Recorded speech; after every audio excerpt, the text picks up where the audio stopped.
Engineer साहब ये भी फरमाते हैं, क्योंकि हमने जो इस वक्त कंट्रोवर्सीज है ना उनको जरा क्लियर करना, उनको बोल करना है। ये जरा मुझे बताइए कि नौजवानों से जब बात की जाए तो एक ही जुमला आप मुंह पे मार देते हैं कि आपके बुजुर्गों ने तो अपना कलमा पढ़ाया है, चिश्ती रसूलुल्लाह, अशरफ अली थानवी रसूलुल्लाह। ये क्या है, हकीकत एक्चुअली है क्या? क्या मोइनुद्दीन चिश्ती ने अपना कलमा पढ़ाया? क्या अशरफ अली थानवी ने अपना कलमा पढ़ाया?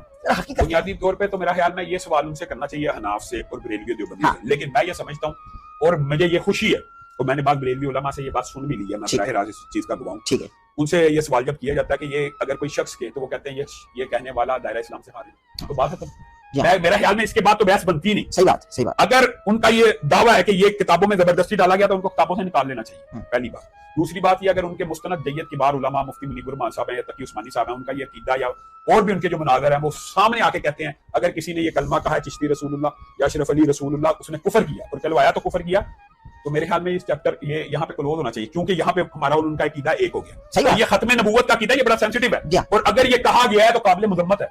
ये भी बताऊं, अगर ये कहा गया तो ये काबिल मुज़म्मत है, इसकी तो खुल के मुज़म्मत करनी चाहिए ना। इसकी मुज़म्मत में मैं आप हर शख्स बराबर है। मैं आपको एक बात बताता हूँ, आप एक नुक्ता समझे, सच्ची बात तो इब्लीस भी कर देता है। जी हाँ, जी हाँ, कर देता है ना। जी हाँ, जी हाँ। तो इस मामले में अगर वो सच्ची बात कर रहा है तो उसकी बाकी चीजें सारी वैलिडेट नहीं होती। ये बात ध्यान में रखें। लोग कहते हैं एक बात सही है तो दूसरी भी सही होगी। मैं एक बात बताता हूँ, इब्लीस भी सच बोल के बता गया ना, हदीस है, हदीस है अबू हुरैरा को। हाँ, तो फिर और भी हज़रत अबू अय्यूब अंसारी की भी, अबू हुरैरा की भी 3 हदीसें हैं इस पर। हज़रत अबू हुरैरा वाली मशहूर है, क्योंकि वो गले के ऊपर एक आम हो गई है। तो ये बताएं कि अगर उसने एक बात सच्ची कर दी है, और मैं कहता हूं कि ये बात तो हम सबके माबैन मुश्तरकात है ना, ये उम्मत के मुश्तरकात हैं। इसमें मुझे बताएं देवबंदी बरेलवी अहले हदीस एक पेज के ऊपर है कि नहीं, रसूलुल्लाह के बाद जो रसूलुल्लाह का कलमा पढ़ाएगा वो दायरा इस्लाम से खारिज है। एक पेज में है, कोई शक नहीं, एक पेज तो ये तो इजमाई मौक़िफ़ है।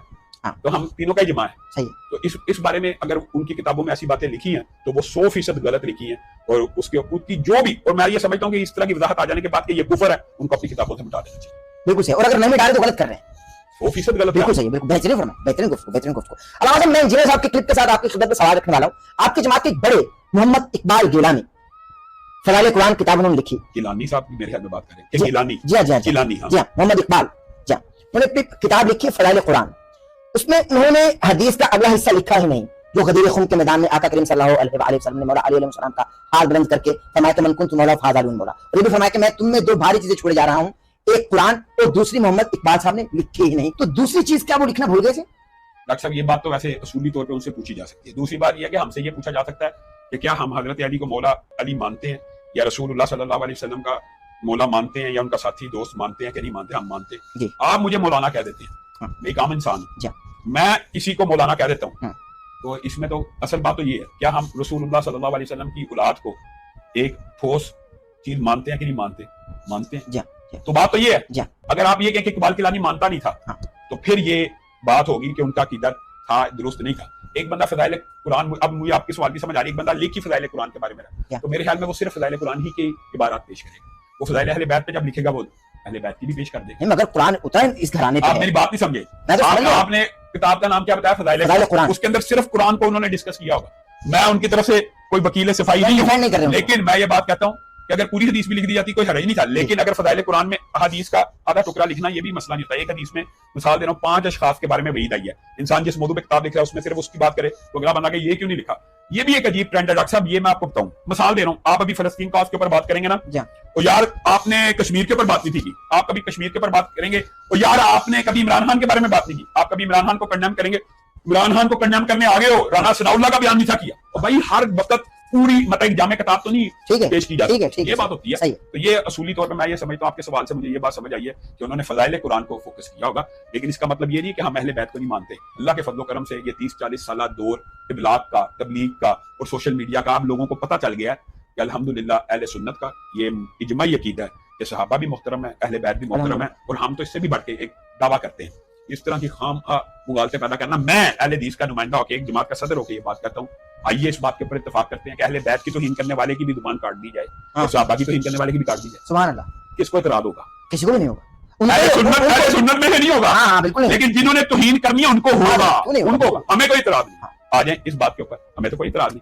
तो इसका मतलब ये है कि मिर्जा अब अहले हदीसों के बारे में ये इल्जाम और बुहतान भी लगाना शुरू हो गया कि ये अहले बैत को भी नहीं मानते, तो ये मुंह की खाएगा, क्योंकि अल्लाह के फजल करम से अहले हदीस के बारे में कोई शख्स ये नहीं कह सकता कि ये किसी सहाबी की या अहले बैत की तौहीन करते हैं। اہل بیت کی توہین کرنے والے کو ناصبی کہا جاتا ہے, آپ کو پتا ہے, اور صحابہ کی توہین کرنے والے کو رافضی کہا جاتا ہے, آپ کو علم ہے. تو اللہ کے فضل و کرم سے رافض کا بھی اہل حدیث سے کوئی تعلق نہیں, اور نواسب کا بھی کوئی صحیح بات, صحیح بات. ناصبی بھی اہل حدیثوں سے باہر ہے اور رافضی بھی اہل حدیثوں سے باہر. بالکل صحیح, لیکن پوری حدیث تو ذرا بتا دیں آپ حضور برکت کے لیے. آپ نے خود بتا تو دیا کہ آپ ذرا اپنی زبان اہل بیت, یہ اہل بیت بھی اللہ رب العزت نے ان کا ایک مقام رکھا ہے, اور یہ بات لیکن سمجھنے کی ضرورت ہے. یہ بات کو نا پھر ان کو تکلیف ہوتی ہے. حضرت علی کو, حضرت علی دماد ہے, حضرت فاطمہ بیٹی ہے, اصل میں نسل بیٹے سے چلتی ہے. تو رسول اللہ صلی اللہ علیہ وسلم نے ان کو اعزازاً اہل بیت قرار دیا. یہ بات سمجھنے کی ضرورت ہے. اب بات سمجھیں, ٹھیک ہے. تو جو اصلی اہل بیت ہیں وہ کون ہے؟ اہل بیت کس کو کہتے ہیں؟ گھر والوں. گھر والے. تو گھر والی کون ہے؟ رسول اللہ کی بیوی اہل بیت نہیں؟ بے شک ہیں.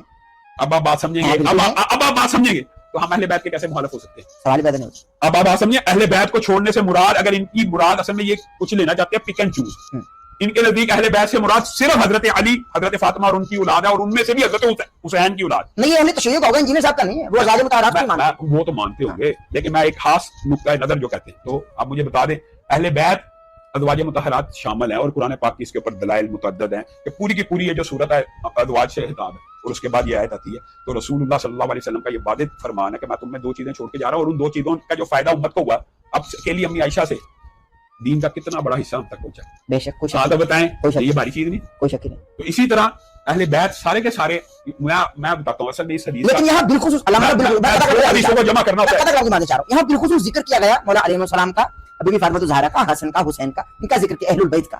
یہاں یہ مراد ہے اس حدیث میں, یہاں پہ مراد یہ, اس سے باقی اہل بیت خارج ہیں, بالکل خارج نہیں ہے, لیکن مراد یہ ہے نہیں, یہ ان کو اعزازاً اہل بیت قرار دیا گیا نا. آپ اپنے سے ایڈنگ کر رہے ہیں حدیث میں, لیکن جو نبی نے کہا, ایک حدیث دوسری حدیث کی تشریح کرتی ہے نا جی. رسول اللہ صلی اللہ علیہ وسلم نے فرمایا میں تم میں 2 چیزیں چھوڑ کے جا رہا ہوں, ایک قرآن, ایک اہل بیت. آپ نے کہا 2 بھاری چیزیں, اور پھر رسول اللہ صلی اللہ علیہ وسلم نے فرمایا میں تم میں 2 چیزیں چھوڑ کے جا رہا ہوں, ایک قرآن